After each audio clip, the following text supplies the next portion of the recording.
देखिए, चुनाव आयोग ने आज कुछ भी नहीं बताया। और कॉमेडी शो अगर देखना हो तो चुनाव आयोग की प्रेस कॉन्फ्रेंस देख लीजिए, वो बात अलग है। लेकिन उन्होंने तथ्यपूर्ण कोई जवाब नहीं दिए। चुनाव आयोग से ये सवाल था कि कैसे इतना बड़ा आपने एसआईआर का फैसला लिया।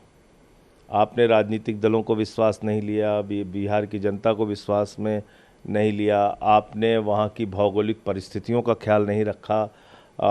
हर साल बिहार का एक बड़ा क्षेत्र बाढ़ में डूबा रहता है और आपने ऐसे ऐसे कागजात उसमें मांगे, ऐसी ऐसी शर्तें उसमें एसआईआर में लगाई जो कोई सामान्य व्यक्ति पूरा ही नहीं कर सकता। तो इसका मतलब कि इस एसआईआर की प्रक्रिया के जरिए आपने एक बड़ा घोटाला किया। 65 लाख वोट काट दिए गए और जिसमें से बहुत सारे जिंदा लोगों को मार दिया गया, मरे हुए लोगों को जिंदा कर दिया गया।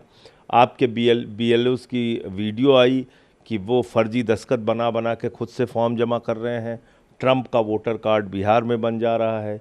एक ही एपिक नंबर पे कई जगहों पे नाम दर्ज हो जा रहा है। तो ये सारे भ्रष्टाचार चुनाव आयोग ने किए, लेकिन इस पे आज कोई जवाब नहीं दिया उन्होंने। अब ये खलबली क्यों है? ये खलबली इसलिए है कि सुप्रीम कोर्ट ने कहा कि साहब आप 65 लाख लोगों के नाम जारी कीजिए और ये बताइए कि किस वजह से आपने किसके नाम काटे हैं। तो उस पर अब उनको अपने आप को डिफेंड करना है। तो एक हास्यास्पद तर्क उन्होंने दिया कि साहब ऐसा है कि मैं मानता हूं कि कुछ गड़बड़ियां हुई होंगी, चुनाव आयोग ये कह रहा है कि कुछ गड़बड़ियां हुई होंगी, लेकिन ये राजनीतिक दलों ने हमको नहीं बताया।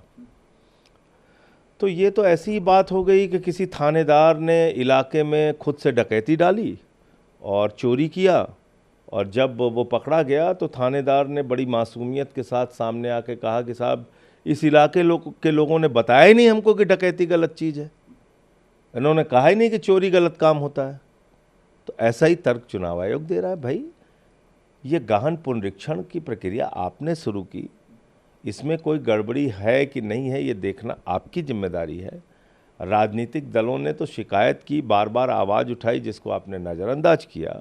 आपने जो वोटर लिस्ट ऑनलाइन डालनी थी, लोगों के सर्च करने का ऑप्शन देना था, उसको सार्वजनिक करना था, उसको छिपाया, सुप्रीम कोर्ट का आदेश उस पर लेना पड़ रहा है।